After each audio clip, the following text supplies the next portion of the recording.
Section 68, subsection 1 of the 1999 Nigerian Constitution, as amended, stipulates that a member of the Senate or the House of Representatives shall vacate a seat in the House of which he is a member, if being a person whose election into the House was sponsored by a political party, he becomes a member of another political party before the expiration of the period for which that House was elected, providing that his membership of the latter political party is not as a result of a division in the political party of which he was previously a member, or of a merger of two or more political parties or factions by one of which he was previously sponsored.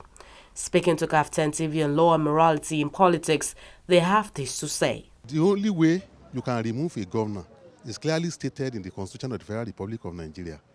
You understand? And defection is not one of them. So it's very clear. The governor, the trial judge, in law, you understand, by saying the governor should be removed, because defection is not part of the conditions stated in the Constitution of the Federal Republic. And Constitution is the ultimate, is the random law of the nation. You understand? So the conditions stated is clearly how a governor can be removed. It's clearly stated. You understand? Is the jurisdiction of the State House of Assembly, you understand, to remove the governor, or when the President of the Federal Republic declares a state of emergency on such a state, a governor can be removed. Apart from this condition, apart from death, incapacity, unable to perform his duties and all those things on head ground, those are the conditions stated in the law, in the Constitution. From the time immemorial, there is always a dichotomy between morality and the law. What is morally wrong may not be legally wrong. You know, you are looking at the defection and what the parties, especially the PDP, is claiming is that after leaving their party, you clinch the ticket. Upon which you clinch the ticket, you are supposed to be out of the office. But the constitutional provision gave specifically how, when, who can remove the governor. You know, it's only the State House of Assembly that can remove the governor. So this borders on the amendment of the Constitution.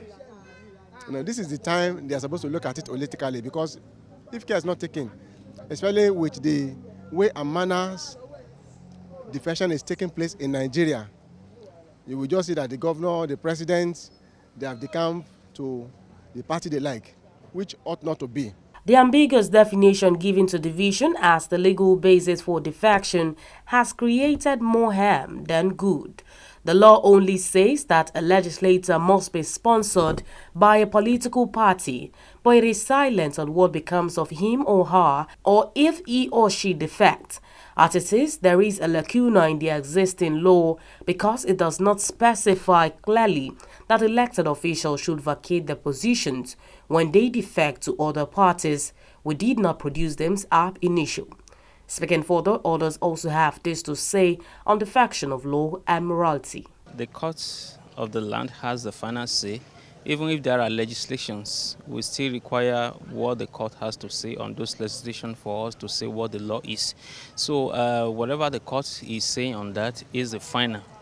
And you know, the hierarchies of courts in the country are very clear. If a judgment is passed at the High Court and you are not comfortable, you go to the Court of Appeal. And if Court of Appeal is making a decision pending the arrival of the decision from the Supreme Court, that seems to be the final. So if the High Court is saying that it is wrong for them to have defected and automatically they should lose their seat, and Court of Appeal is saying otherwise, that means that what the Court of Appeal is saying is the law until the Supreme Court makes intervention. So it's not about what the people think. It's not about what the people feel, it's about what the court is saying, and whatever the court says is the final. The Constitution is silent on the fate of members of the executive to decamp, as saying the constitutional provisions are one-sided to some extent and the factions could be said to be on principles.